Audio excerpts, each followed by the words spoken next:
और ये दोनों जो महानुभाव हैं, मिस्टर खानू खां बुदवाली और मिस्टर अमीन कागजी, उन दोनों को भी मैं 20-22 साल से अच्छी तरह जानता हूं कि वो कम्युनिटी के लिए उन्होंने क्या क्या किया है, वो अपनी कम्युनिटी के लिए कितने वफादार हैं, वो अपनी पार्टी के लिए कितने वफादार हैं, वो जनता के लिए कितने वफादार हैं, जिस पद पे वो बैठे हैं उसके लिए कितने वफादार हैं, और उस पद से उन्होंने कितना बड़ा भला किया है उसको मैं बारीकी से जानता हूँ।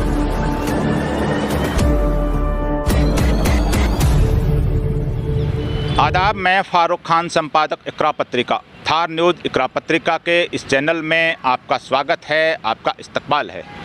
आज के इस एपिसोड में हम बात करना चाह रहे हैं वक्फ बोर्ड चेयरमैन डॉक्टर खानू खां बुदवाली और किशन पॉल विधायक हज कमेटी चेयरमैन अमीन कागजी की मीडिया के बारे में सोच के लिए। हम बात करना चाह रहे हैं कि वक्फ बोर्ड चेयरमैन ने, वक्फ बोर्ड के मेंबरों ने किन किन जायदाद से अतिक्रमण हटाया, किन अतिक्रमियों पे एक्शन लिया और क्या क्या जायदादें खुर्द-बुर्द हुई और कहाँ कहाँ हुई, कहाँ कहाँ वक्फ बोर्ड खामोश रहा। और हम ये एपिसोड जहाँ बना रहे हैं वो राजधानी जयपुर के अंदर एक बड़ी वक्फ जायदाद MI रोड के ऊपर नवाब कल्लन खां के बाग के नाम से मशहूर है, जिसे वक्फ बोर्ड करीब 33 बीघा बता रहा है। इसी वक्फ जायदाद के अंदर हम ये एपिसोड बना रहे हैं, जहां इन दोनों नेताओं की जो मीडिया के बारे में सोच है उसके बारे में भी हम बताएंगे और इस जायदाद के बारे में बताएंगे और अन्य जायदाद जो राजस्थान में जो खुर्द-बुर्द हुई हैं वक्फ बोर्ड चेयरमैन और वक्फ बोर्ड मेंबरों की, वक्फ बोर्ड के जो स्टाफ की जो गैर जिम्मेदारी से, घाल-मेल से और लापरवाही से, और यहाँ तक कि कहीं ना कहीं उनके घाल घोटालों से जो खुर्द-बुर्द हुई हैं उनके बारे में हम बताएंगे। सबसे पहले जो हम बात कर रहे हैं कि मीडिया से मुताल्लिक, कांग्रेस के नेता हैं वो एक बात कहते हैं कि जो भारतीय जनता पार्टी और उसके नेता हैं वो मीडिया को पसंद नहीं करते, वो लोकतंत्र के विरोधी हैं, वो संविधान के विरोधी हैं, संविधान और लोकतंत्र की रक्षा की बात करते हैं। बड़ी अच्छी बात है, लेकिन कांग्रेस के ही नेताओं की जो मीडिया के बारे में सोच है उसके बारे में भी मैं अभी आपको बताऊंगा कि अभी जो डॉक्टर खानू खां बुदवाली जो वक्फ बोर्ड के चेयरमैन हैं, वो एक कार्यक्रम में 2 दिन 3 दिन पहले उन्होंने एक चीज़ कही कि लोग माइक लेकर के घूमते हैं, वक्फ जायदादों के बारे में आरोप लगाते रहते हैं और सही बातें नहीं बताते हैं। यानी एक तरह का तंज था उनका मीडिया के ऊपर कि लोग सही बात नहीं बताते हैं। और कुछ दिनों पहले एक अन्य कार्यक्रम में किशन पॉल विधायक अमीन कागजी ने, जहां मैं खुद मौजूद था, और मुझसे उन्होंने कहा तंजिया अंदाज में कि पत्रकार कितने दिन में बन सकता है। मैंने उनको कहा कि जितने दिन में एक नेता बन सकता है, जितने दिन में एक वकील बन सकता है, जितने दिन में एक मुफ्ती मौलवी बन सकता है, उतने दिन में ही पत्रकार बन सकता है। उन्होंने कहा कि 250 रुपये में लोग माइक लेकर के इस ज़माने में पत्रकार बन जाते हैं, मैं भी पत्रकार बनना चाहता हूँ। बहरहाल जो बात जो दोनों ने जो कही, जो दोनों की जो सोच है मीडिया के बारे में कि मतलब लोग क्यों आवाज़ उठाते हैं, लोगों को आवाज़ नहीं उठानी चाहिए, और अगर लोग आवाज़ नहीं उठाएंगे तो कांग्रेस के नेताओं की इनकी ऐसी सोच है तो फिर भारतीय जनता पार्टी के लोग जो मीडिया को एक तरह का हाईजैक कर चुके हैं, आज पूरे देश के अंदर मीडिया है वो आवाज़ नहीं उठा पा रहा है, बड़ा वर्ग है वो पूरी तरह भारतीय जनता पार्टी और उसके शासन व्यवस्था की वजह से हाईजैक हो चुका है। तो कांग्रेस के नेता जो लोकतंत्र और संविधान की दुहाई देते हैं, मीडिया को बचाने की दुहाई देते हैं, और उनकी भी अगर यही सोच है तो कांग्रेस की लीडरशिप को, कांग्रेस के जो आला कमान है, कांग्रेस के राजस्थान के मुख्यमंत्री अशोक गहलोत, उनको सोचना चाहिए कि ऐसे नेताओं की सोच से क्या आप चुनावी जो नैया है वो पार कर लेंगे। अब मैं बात करना चाह रहा हूँ इन दोनों नेताओं के लिए कि देखिए, माइक 250 रुपये का होता है, 100 रुपये का होता है, 500 रुपये का होता है, कोई बड़ा प्रश्न नहीं है। प्रश्न ये है कि आवाज़ कौन उठा रहा है। आवाज़ उठाने के अपने अपने तरीके होते हैं। किसी ज़माने में अखबार के ज़रिए आवाज़ उठाई जाती थी, फिर टीवी आया, रेडियो आया और उसके बाद सोशल मीडिया आया, और आज लोग अपने अपने लेवल पे आवाज़ उठाते हैं। और मैं आपको बताता चलूँ इन दोनों नेताओं को कि माइक तो बहुत बाद में हमने साल भर पहले लिया है, और मेरे पास जो ये पेन है, ये पेन मैं आपको बताता चलूँ, जो कलम है ये 2.5-3 रुपये की है, इसका 60 रुपये का पैकेट आता है। मिस्टर खानू खान बुदवाली, मिस्टर अमीन कागजी, ये 60 रुपये का पैकेट आता है जिसके अंदर 20 पेन आते हैं, एक पेन 3 रुपये का। और कुछ साल पहले 50 रुपये का आया करता था, यानी 2.5-3 रुपये का पेन है। और इस 2.5-3 रुपये के पेन में 22 साल में कितने कितने नेताओं की हमने पोल खोली है, कितने कितने नेताओं को हमने पेवेलियन लौटा दिया है। लोग सत्ता के नशे में चूर थे, चेयरमैन की शक्ल में, एमएलए की शक्ल में, मंत्री की शक्ल में, और आप सब जानते हैं कि वो कौन कौन हैं। तो माइक तो बहुत बड़ी चीज़ है, आपको इससे तकलीफ़ नहीं होनी चाहिए। हमने तो 2.5-3 रुपये के पेन में ही काफ़ी काम कर दिया है, और अभी भी अल्लाह का शुक्र है, आप लोगों की दुआएं हैं कि ये पेन अभी भी चल रहा है। लेकिन सोशल मीडिया और दूसरी चीज़ें इसमें और मददगार बन गई हैं। तो बात क्या है, इनको तकलीफ़ किस बात की है? इनको तकलीफ़ इस बात की है कि जनता से जुड़े हुए मुद्दे हम नहीं उठाएं, वक्फ से जुड़े हुए मुद्दे हम नहीं उठाएं। क्यों नहीं उठाएं? क्या हम इसलिए पत्रकार बने हैं कि हम दूसरे पत्रकारों की तरह, दूसरे मीडिया संस्थान की तरह हम भी खामोश रहें? लेकिन ये हमसे हो नहीं सकता। हमने 22 साल की हमारी पत्रकारिता के अंदर हर मुद्दे को जो जनता से जुड़ा हुआ है, चाहे वो जनहित का कोई भी मुद्दा हो, चाहे किसानों का हो, मजदूरों का हो, महंगाई का हो, बेरोजगारी का हो, पेपर लीक का हो, चाहे वक्फ से जुड़ा हुआ हो, चाहे मदरसा बोर्ड और संविदा कर्मियों से जुड़ा हुआ हो, किसी भी किस्म का मुद्दा हो जनता से जुड़ा हुआ हो, वो हमने बेबाकी से उठाया है, लिखा है, बोला है। तकलीफ़ होनी नहीं चाहिए अगर आप जनता के हित में काम कर रहे हैं। लेकिन इन लोगों को जनता के हित से मतलब नहीं है। और ये दोनों जो महानुभाव हैं, मिस्टर खानू खां बुदवाली और मिस्टर अमीन कागजी, उन दोनों को भी मैं 20-22 साल से अच्छी तरह जानता हूं कि वो कम्युनिटी के लिए उन्होंने क्या क्या किया है, वो अपनी कम्युनिटी के लिए कितने वफादार हैं, वो अपनी पार्टी के लिए कितने वफादार हैं, वो जनता के लिए कितने वफादार हैं, जिस पद पे वो बैठे हैं उसके लिए कितने वफादार हैं, और उस पद से उन्होंने कितना बड़ा भला किया है उसको मैं बारीकी से जानता हूँ। उसके अंदर किसी दूसरे दिन उस पर बात करेंगे। और ये तकलीफ़ नहीं होनी चाहिए। आपको मैं बता रहा हूँ कि जब हमने 2007-8 के अंदर इसी वक्फ बोर्ड के अंदर सलावत खां चेयरमैन थे, और दौसा के अंदर कब्रिस्तान के अंदर दुकानें खोद करके जो एक तरह की कब्रों के ऊपर दुकानें बना दी गई, जालियां छोड़ दी गई, हमने इकरा पत्रिका के जरिए वो मुद्दा उठाया था, और वो बहुत सी दुकानें बननी बंद हो गई, कुछ बन भी गई थी। आज सलावत खां जी कहाँ हैं सबको मालूम है। और उसके बाद में 2012 के अंदर भीलवाड़ा के पूर्व में जो कलंदरी मस्जिद का बिकान हुआ, उसका विध्वंस हुआ, तब आई जी लियाकत साहब मरहूम चेयरमैन थे। हमने उसी बेबाकी से वो मुद्दा उठाया, और वो मुद्दा आज भी कोर्ट में चल रहा है। हमने हर मुद्दा उठाया है, और ये उम्मीद हमसे नहीं रखनी चाहिए खानू खां बुदवाली को कि उनके गलत कामों पे कम से कम हम खामोश रह जाएं। हम क्यों खामोश रहें? ये आपको जब पहले ही दिन जब आप चेयरमैन बने थे, उस दिन भी आप लोगों को ये कह दी थी कि आप वक्फ जायदाद का अच्छा करोगे तो हम आपके साथ हैं, अगर वक्फ जायदाद का नुकसान होगा तो सबसे पहले आपके विरोध में हम खड़े होंगे। खानू खां बुदवाली को ये भी मालूम होना चाहिए कि जब वो दोबारा चेयरमैन बने थे तो इसी जयपुर के अंदर मुस्लिम तंजीमों ने उनके खिलाफ प्रेस कॉन्फ्रेंस की थी, और सरकार से मांग की थी खानू खां बुदवाली को चेयरमैन नहीं बनाया जाए। इन्होंने वक्फ के अंदर घोटाले किए हैं। वो हम ही थे जो मुस्लिम प्रोग्रेसिव फेडरेशन, जिसका मैं भी फाउंडर मेंबर हूँ, कोर कमेटी के अंदर हूँ, हमने बाकायदा मीटिंग रखी थी। मीटिंग रख करके मुख्यमंत्री को हमने पत्र लिखा था। खानू खां बुदवाली ने हमारा शुक्रिया अदा किया था, और हमने उस शुक्रिया के साथ खानू खां बुदवाली को उस दिन कह दिया था कि हम आपके साथ इसलिए खड़े हुए हैं कि आपके खिलाफ जो लोग खड़े हुए हैं उन्होंने भी कोई वक्फ का बहुत बड़ा भला नहीं किया है। आपको अगर सरकार मौका देती है तो आप वक्फ का भला करें, आप वक्फ का भला करेंगे, हम आपके साथ रहेंगे। लेकिन अगर आपकी लापरवाही रही, अगर आपके और आपके साथियों ने कोई वक्फ में गड़बड़ किया, तो सबसे पहले आपके खिलाफ हम खड़े होंगे। हम वही जिम्मेदारी आज अदा कर रहे हैं। आपको तकलीफ़ नहीं होनी चाहिए इस चीज़ के लिए। फिर आप क्यों कर रहे हो? आप खुद ही बड़े बड़े दावे कर रहे थे। आपने क्या दावा किया कि इतने पेट्रोल पंप बन जाएंगे, इतने हॉस्टल बन जाएंगे, फलां बन जाएगा, ढिमका बन जाएगा। ये दावे आपने किए थे। आपने किए थे तो आज बताइए आप कि आपने कितने पेट्रोल पंप बना दिए, कितने हॉस्टल बना दिए। और जब आप ये कह रहे हो मंच से, जब प्रोग्राम था ईद मिलन का, वहाँ मैं भी मौजूद था, आप मंच से कह रहे हो कि लोग माइक लेकर के हमारे ऊपर आरोप लगाते रहते हैं, सच्चाई लोगों को मालूम है। तो सच्चाई लोगों को मालूम होनी चाहिए ना। ईद मिलन के प्रोग्राम में मैं चाहता तो दोनों ही नेताओं को दोनों ही कार्यक्रम में उसी वक्त जवाब दे सकता था, लेकिन मैंने देना इसलिए नहीं मुनासिब समझा कि हम किसी का कार्यक्रम ख़राब नहीं करते। हम चाहते हैं कि सबके कार्यक्रम सफल हो। एक ईद मिलन के जो गंगा जमुनी तहजीब का एक कार्यक्रम था, उस कार्यक्रम के अंदर खानू खां बुदवाली ने मंच से जो ऐसी बातें कही, उसका जवाब आज सरेआम उसी वक्फ जायदाद पे नवाब कल्लन खां के बाग के अंदर मैं दे रहा हूँ, जो 33 बीघा ज़मीन जो बताई जा रही है। और सबसे बड़ी बात यह है कि ये जो जिस जगह हम खड़े हैं, इसके ऊपर आप सबको याद होगा कि 5 मई को हमने एक एपिसोड किया था।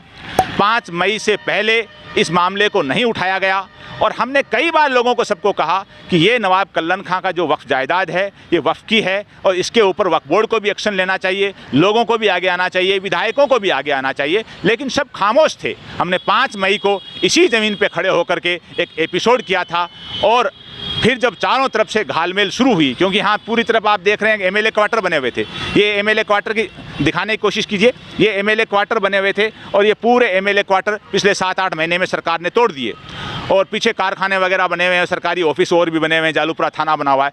ये जो लंबी चौड़ी बिगाहों की बिगहा ज़मीन है, जो बस स्टैंड हमारे बिल्कुल जस्ट पीछे है, रेलवे स्टेशन यहाँ से मुश्किल से 500 मीटर है, ये पास में नवाब कल्लन खां के नाम से बड़ी वक्फ जायदाद है।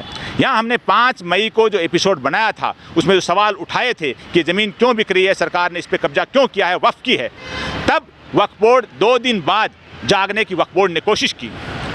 8 मई को सोशल मीडिया पर एक पत्र जारी हुआ, आपको मैं पत्र दिखा रहा हूँ। मैं कह रहा हूं कि जो खानू खां बुधवाली कह रहे हैं कि हम सच्चाई नहीं बताते, आज सच्चाई बता रहा हूं और आगे के और एपिसोडों में भी सच्चाई बताऊंगा। सच्चाई क्या होती है, सच्चाई के लिए जिगरा चाहिए, दम चाहिए और सबके सामने बोलने की हिम्मत चाहिए। अगर आप सच्चे हो तो आप अपने मुद्दे रखिए, हम वो भी दिखाएंगे और मैं वो भी आपसे सवाल करूँगा। ये जो पत्र है, ये पत्र आप थोड़ा सा इसको जूम कर कीजिए, ये जो पत्थर है, ये पत्थर, इसके ऊपर आप देखिए, अच्छी तरह देख लीजिए। इस पत्थर के ऊपर न तो कोई डेट लगी हुई है, न कोई क्रमांक नंबर लगे हुए हैं, लेकिन ये पत्थर 8 मई को रात को वायरल हुआ। 5 मई को हमने एपिसोड किया, 2 दिन घालमेल लगी रही कि यार ये क्या हुआ। 7-8 महीने से क्वार्टर टूट रहे थे, ये वक्फ जायदाद खुर्द-बुर्द होने के पूरी एक तरफ कगार पे खड़ी थी। इसके ऊपर नीचे जो साइन है, एक तरफ डॉक्टर खानू खां बुधवाली वक्फ बोर्ड चेयरमैन के साइन है, एक तरफ साइन है जो आदर्श नगर के विधायक, माइनॉरिटी कमीशन के चेयरमैन और वक्फ बोर्ड के विधायक कोटे से जो मेंबर हैं रफ़ीक खान, उनके साइन हैं। हम पुष्टि नहीं करते कि ये लेटर सही है या गलत है, लेकिन ये लेटर 8 तारीख को ये रात को 8 तारीख को वायरल हुआ, जिसके अंदर माना गया कि ये वक्फ की ज़मीन है नवाब कल्लन के बाग की, वो 33 बीघा ज़मीन है और ये वक्फ की है, सरकार की नहीं है, ये माना गया। उसमें सारी डिटेल लिखी हुई है। 9 तारीख को दैनिक भास्कर के अंदर, जो राजस्थान का, देश का प्रतिष्ठित अखबार है, उस अखबार के अंदर इस इशू को लेकर के पूरी लंबी चौड़ी एक स्टोरी आई थी। उसमें माना गया वक्फ बोर्ड की तरफ से कि ये 33 बीघा ज़मीन है और वक्फ की है। ये इशू कब उठा? ये हमारे 5 मई को उठाने के बाद में। तब से तकलीफ बढ़ी चेयरमैन को, वक्फ जायदाद के लुटेरों को, जो वक्फ जायदाद को खुर्द-बुर्द कर रहे हैं उनको। जब चेयरमैन ये कह रहे हैं कि आप सच्चाई नहीं दिखाते, सच्चाई मैं बताता हूँ आपको क्या है सच्चाई। सच्चाई ये है कि आप चेयरमैन बने, किसके लिए बने चेयरमैन? वक्फ जायदादों का भला करने के लिए, वक्फ जायदादों को अतिक्रमण से मुक्त कराने के लिए, वक्फ जायदादों का डेवलपमेंट करने के लिए, इन 3 कामों के लिए बने ना। ऐसा नहीं है कि वक्फ जायदादों को खुर्द-बुर्द करने के लिए बने हैं। जब आप इन 3 कामों के लिए बने हैं तो एक सूची बनाइए चेयरमैन महोदय, उस सूची के अंदर आप लिखिए कि आपने अपने कार्यकाल में किस किस जायदाद को अतिक्रमण से मुक्त कराया, उसका नाम लिखिए, उसका रकबा कितना है। आप ये भी लिखिए कि जो वक्फ बोर्ड के अंदर जो वक्फ ट्रिब्यूनल है, वहाँ जो न्यायालय संपदा अधिकारी है, उन्होंने वक्फ जायदाद के फेवर में किस किस जायदाद के फेवर में अपने फैसले दिए हैं। माननीय हाई कोर्ट ने, माननीय सुप्रीम कोर्ट ने किस किस जायदाद के फेवर में फैसले दिए हैं, उन तमाम जायदाद की फहरिस्त बनाइए, लिखिए किस न्यायालय ने दिया है, कितना रकबा है और उन न्यायालयों के फैसलों पर आपके बोर्ड ने क्या एक्शन लिया, कितने अतिक्रमण हटाए। आप पूरी अगर हिम्मत है तो आप प्रेस कॉन्फ्रेंस कीजिए, पूरा डाटा जनता के सामने रखिए, पूरी ज़मीनों का रिकॉर्ड रखिए और आप ये भी बताइए कि आपने डेवलपमेंट किस किस जायदाद का किया है। एक जायदाद के बारे में जो भीलवाड़ा में आप अस्पताल बनाने की बात जो कहते हो, उस जायदाद को आपने क्या किया? आपने क़यामत तक उस जायदाद को एक ट्रस्ट के लिए, एक कमेटी के लिए दे दिया, यानी जो मौजूदा लोग हैं उनके इंतकाल के बाद उनके बच्चे उसके ट्रस्टी बनेंगे, यानी वो क़यामत तक आपने दे दी। क्या यही एक्ट कहता है? जब चेयरमैन और बोर्ड के मेंबर और अधिकारी, उनको पढ़ना चाहिए एक्ट को कि एक्ट क्या कहता है। क्या किसी को क़यामत के लिए तक जायदाद दी जा सकती है? किसी ट्रस्ट को, सोसाइटी को, कमेटी को नहीं दी जा सकती। तो आप अपने आंकड़े पेश कीजिए ना। अब मैं बताता हूँ आपको कि आंकड़े क्या क्या हैं। मैं आपको कुछ जायदादों के बारे में बताता हूं जो कुछ दिनों पहले चेयरमैन ने सोशल मीडिया पे कुछ दुकानों की, मकानों की तोड़फोड़ की एक फ़ोटो या वीडियो लगाई कि वो नरेड़ शरीफ दरगाह झुंझुनू की बताई गई और कहा गया कि यहाँ अतिक्रमण हटाया है। अच्छी बात है, हटाया है तो, लेकिन उसी दरगाह नरेड़ शरीफ में वक्फ बोर्ड की लापरवाही की वजह से दरगाह के पास का जो पूरा खेत था वो खेत प्लॉटिंग होके बिक चुका है। दोबारा कह रहा हूँ, नरेड़ शरीफ दरगाह के पास में जो खेत था वो प्लॉटिंग होके पूरी तरह बिक चुका है। माननीय चेयरमैन साहब, आप बताइए कि आपने क्या एक्शन लिया। अगर आप कह रहे हैं कि हम झूठ दिखा रहे हैं तो आप बताइए कि सच्चाई क्या है। इसके अलावा और बताता हूं, आप चेयरमैन बने तो आप कहते थे कि मुस्लिम मुसाफिर खाना जयपुर है उसकी कमेटी गलत कर रही है। आप बताइए कि गलत कर रही है तो आपने क्या एक्शन लिया, आप उसको बताइए। आप ये कहते थे कि जो वक्फ बोर्ड के मेंबर हैं यूसुफ खान, जो सरवार दरगाह शरीफ के मुतवल्ली हैं, वो गलत कर रहे हैं। आप बताइए क्या एक्शन लिया। मैं भी बताता हूँ आपको कि मैं खसरा नंबर और बताता हूँ। नरेड़ शरीफ जो दरगाह का जो खेत जिसके प्लॉटिंग हुई उसका खसरा नंबर है 563, 564, 1009 और 1085। 14 बीघा खेत था ये, जिसकी प्लॉटिंग हो गई। मैं आपको बताता हूँ और चीज़ें कि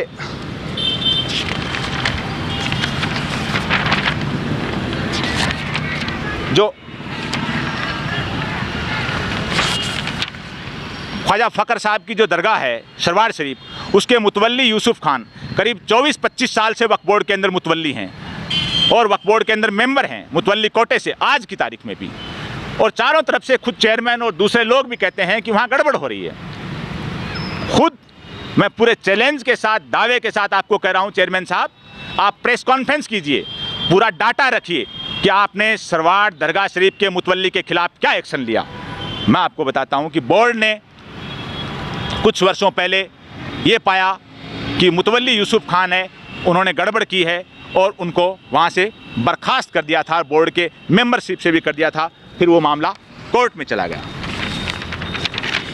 तो कम से कम चेयरमैन को बताना चाहिए कि आज वो केस किस कंडीशन में है, हाई कोर्ट में है, सुप्रीम कोर्ट में है, वक्फ बोर्ड ने क्या जवाब दिया, कौन एडवोकेट उस मुकदमे की पैरवी कर रहा है। आप बताइए यूसुफ खान के खिलाफ आपने क्या एक्शन लिया। आप कह रहे थे कि मुस्लिम मुसाफिर खाने की कमेटी गड़बड़ कर रही है, आप बताइए मुस्लिम मुसाफिर खाने की कमेटी के खिलाफ आपने क्या एक्शन लिया। अब आपने जो कमेटियां बनाई हैं, वो कमेटियां बनाई हैं वो कैसे लोगों की बनाई हैं? आपके हिसाब से तो सारे ही दूध के धुले हुए हैं। कितने लोगों के खिलाफ मुकदमे दर्ज हैं, कितने लोगों की शिकायतें आई, आप बताइए, पूरा रिकॉर्ड बताइए, प्रेस कॉन्फ्रेंस कीजिए। उस प्रेस कॉन्फ्रेंस को हम पूरा दिखाएंगे आपकी सच्चाई को। जब आप बड़े मंच से ईद मिलन के प्रोग्राम में ये कह रहे हैं कि लोग माइक लेके घूमते हैं और वक्फ जायदादों पे आरोप लगाते हैं, सच्चाई नहीं दिखाते हैं, मैं तैयार हूँ, हम तैयार हैं सच्चाई दिखाने के लिए, कोई और अगर दिखाए या नहीं दिखाए। लेकिन आप बताएं कि आपने अतिक्रमण किस किस जायदाद का हटाया। माननीय न्यायालय, मैं क्वेश्चन पुटअप कर रहा हूँ, चेयरमैन साहब कान खोल के सुनिए कि माननीय न्यायालय संपदा अधिकारी, वक्फ tribunal, high court, supreme court, किसी भी न्यायालय से वक्फ जायदाद के फेवर में जो फैसले हुए हैं उनके ऊपर आपने किस किस जायदाद का अतिक्रमण हटाया उसकी फहरिस्त बनाए। राजस्थान के अंदर एक नहीं कई जायदादें खुर्द-बुर्द हो गई हैं। आपके आने से पहले भी हुई हैं, आपके आने के बाद भी हुई हैं। आपने कहाँ कहाँ हॉस्टल बनाया जो दावा कर रहे थे, आपने कहाँ कहाँ पेट्रोल पंप खोला जो दावा कर रहे थे, आपने कौन सी स्कूल, कोचिंग, क्या क्या अस्पताल बनाए, वो सारे आप डाटा इकट्ठे कीजिए, प्रेस कॉन्फ्रेंस कीजिए, सारी प्रेस को इनवाइट कीजिए, बताइए सच्चाई कि वक्फ बोर्ड की सच्चाई क्या है। और मैं जानता हूँ अच्छी तरह से, मैं लगातार करीब 22 साल से वक्फ बोर्ड को भी कवर कर रहा हूँ, मैं जानता हूँ। मैं चेयरमैन के नाम भी गिनवा देता हूँ आपके, शौकत अंसारी साहब जोधपुर के, वो भी चेयरमैन हुआ करते थे जब हमने ये पत्रकारिता के मैदान में पैर रखा। नासिर नकवी साहब भी चेयरमैन हुआ करते थे। उसके बाद के अंदर सलावत खां भी चेयरमैन बने, आई लियाकत साहब जो अल्लाह को प्यारे हो गए वो भी चेयरमैन बने, अबू बकर भी कुछ दिनों के लिए चेयरमैन बने, आप भी चेयरमैन हैं, आप सारे तमाम तर चेयरमैन हैं। वो सारे चेयरमैन बैठिए एक दिन, वक्फ के जो मेंबर हैं बोर्ड के, जो पहले के जो एमएलए कोटे से मेंबर हैं, जो पूर्व मंत्री नसीम अख्तर और जाकिर हुसैन गेसावत, पूर्व विधायक मकराना और पूर्व कैबिनेट मंत्री दुर्रू मियां, ये लोग वक्फ बोर्ड के अंदर मेंबर हुआ करते थे। इन सबको लेके बैठिए, इन सबको कह रहा हूं मैं कि खानू खां जी, इनसे सच्चाई पूछिए, किस किस जायदाद के अतिक्रमण हटे, क्या क्या डेवलप हुआ है, वक्त में क्या क्या खुर्द-बुर्द हुआ है। और अगर आप ये बात भरे मन से कहते हैं कि मीडिया के लोग माइक लेके घूमते हैं, भेदभाव कर रहे हैं, हम दावे के साथ आप ही की वक्फ जायदाद पे जो 33 बीघा ज़मीन आपने मानी है इस पत्र के अंदर, जो पत्र सही है झूठ में उसकी पुष्टि नहीं करता, लेकिन नीचे आपके और आदर्श नगर विधायक के साइन हैं। ये 33 बीघा ज़मीन जब आपने मानी है, उसी ज़मीन पे खड़े होकर कह रहा हूँ कि आप अपने कार्यकाल का पूरा रिकॉर्ड जनता के सामने रखिए, प्रेस कॉन्फ्रेंस कीजिए, प्रेस के जरिए आप रखिए। अंत में जो मैं बात कहना चाह रहा हूँ, जो मुख्यमंत्री अशोक गहलोत साहब से, अशोक गहलोत साहब, आप इस धूप, आंधी, तूफान और उम्र के इस पड़ाव में जो 70 साल के करीब आप देख चुके हो, दिन रात आप राजस्थान के दौरे कर रहे हो, महंगाई राहत कैंप चल रहे हैं पूरे राजस्थान में, आपकी कई योजनाएं जनता के हित की हैं, वो आप इसलिए कर रहे हो कि सरकार रिपीट हो। आप गांव-गांव जा रहे हो, ढाणी-ढाणी जा रहे हो, लेकिन आपके नेताओं की सोच ऐसी है। आपके ऐसे नेताओं की सोच से क्या आपकी सरकार रिपीट हो जाएगी? आप पूछिए वक्फ बोर्ड चेयरमैन को बुला करके कि आपने इस 2-2.5 साल के कार्यकाल में क्या किया। आप पूछिए विधायक अमीन कागजी को, आप पूछिए दूसरे लोगों को, इनकी सोच देखिए आप। और जो जिस जगह ये ज़मीन है नवाब कल्लन के बाग की, इसकी विधानसभा है, वो किशनपोल है। मैं कह रहा हूँ कि अमीन कागजी साहब जो कह रहे हैं 250 रुपये का लोग माइक लेके घूम रहे हैं, क्या आपने इस ज़मीन को बचाने के लिए एक मुख्यमंत्री को पत्र लिखा है? लिखा है तो लाइए उसको, सच्चाई बताइए। और चेयरमैन को और एमएलए को, इनको सबको सीएम साहब से मिलना चाहिए, लेकिन सीएम साहब को सबसे पहले सोचना चाहिए इस चीज़ को लेके कि ऐसे सोच के नेताओं के साथ जो गांव ढाणी में असर इनका है, जनता के बीच में ज़्यादातर ये लोग जाते हैं, आप दिन रात एक किए हुए हो। ऐसे नेताओं के बलबूते क्या आपकी सरकार रिपीट हो जाएगी? क्या लोकतंत्र और संविधान को बचाने की दुहाई आप और आपकी पार्टी और आपका आलाकमान दे रहा है? क्या ऐसे नेताओं की सोच से क्या लोकतंत्र बच जाएगा? क्या संविधान की रक्षा हो जाएगी? जब आप एक मीडिया के लोगों को भरे मन से ऐसी ऐसी बातें आप कर रहे हो। और फिर एक और बात कि ये लोग कह रहे हैं कि मतलब हम मुस्लिम कम्युनिटी के नेता नहीं हैं, हम लोग पार्टी के नेता हैं। अरे जनाब, अगर आप पार्टी के नेता हैं तो आप किशनपोल से चुनाव क्यों लड़ रहे हैं? इसलिए क्यों मुस्लिम मेजॉरिटी की सीट है।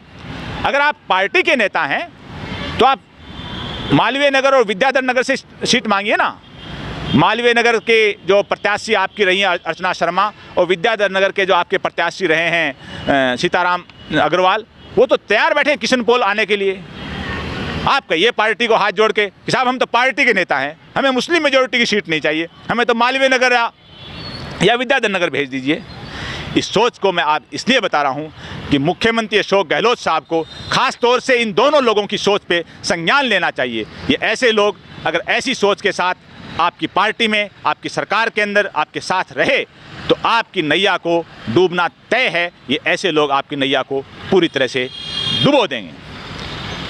और अगर हमारी बात कर रहे हो कि हम माइक लेके क्यों घूम रहे हैं, तो मैं आपको पुनः बता रहा हूँ कि 2.5-3 रुपये का पेन है जिसको 22 साल से इस्तेमाल कर रहा हूँ। आपको मालूम है कि राजस्थान के अंदर एक मंत्री हुआ करते थे और उनको मुख्यमंत्री के बाद दूसरे नंबर का दर्जा था। कहाँ गए?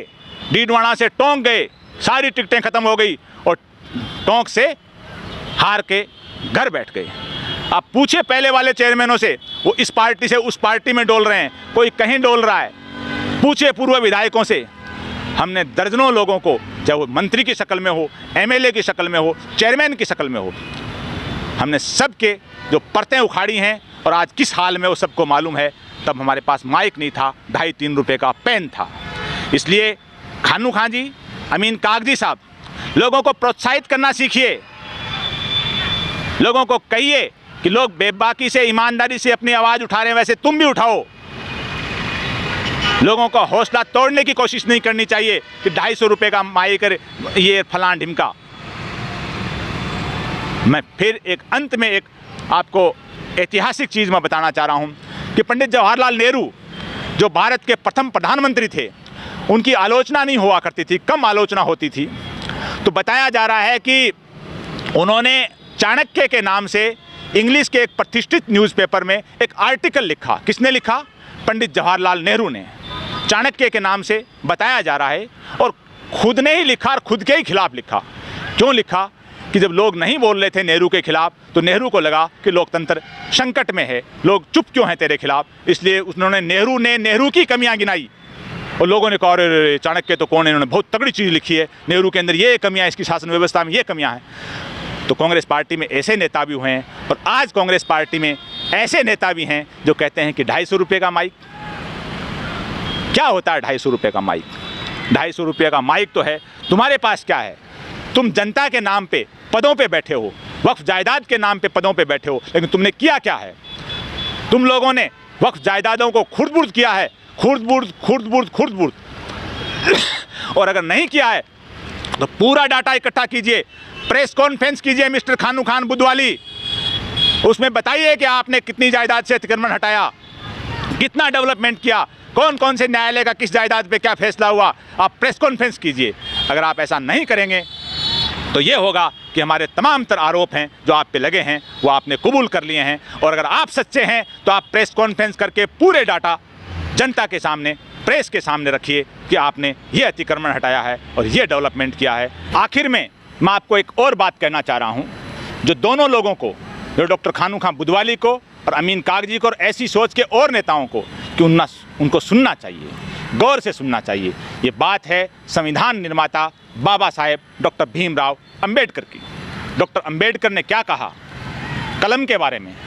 उन्होंने कहा कि ये जो कलम है, ये एक कलम है वो 1000 तलवार के बराबर होती है। और मैं दावे के साथ कह रहा हूँ कि आज के अगर इस युग में अगर डॉक्टर अंबेडकर होते, क्यों उस ज़माने में माइक नहीं थे, अगर आज के दौर में अगर अंबेडकर होते तो वो ये कहते कि ये माइक है वो 1 लाख, ये जो एक माइक है वो 1 लाख तलवारों के या 1 लाख तोपों के बराबर होता।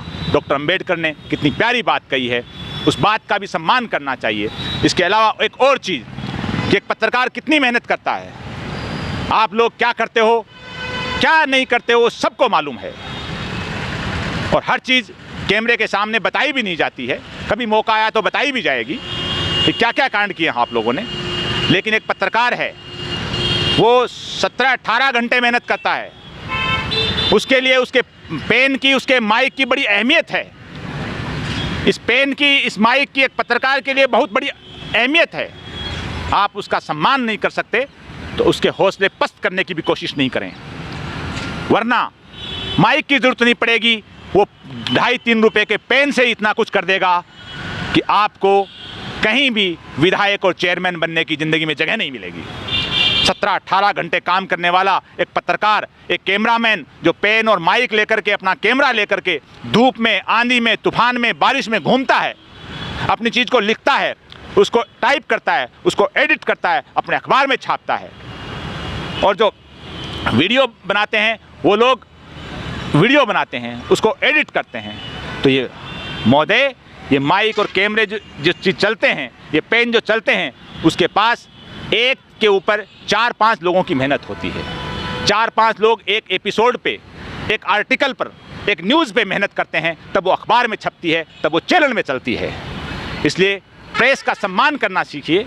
अगर आप प्रेस का सम्मान नहीं करेंगे तो प्रेस भी आपके लिए बहुत कुछ कर सकता है, फिर आपको ये दुहाई नहीं देनी पड़ेगी। और पुनः मैं कह रहा हूँ कि मुख्यमंत्री अशोक गहलोत को कि इन दोनों नेताओं पे इस बात का संज्ञान लेना चाहिए कि इनकी सोच है वो प्रेस के खिलाफ, लोकतंत्र के खिलाफ, संविधान के खिलाफ ये सोच बनी हुई है, फिर भी ये सत्ता के मज़े ले रहे हैं।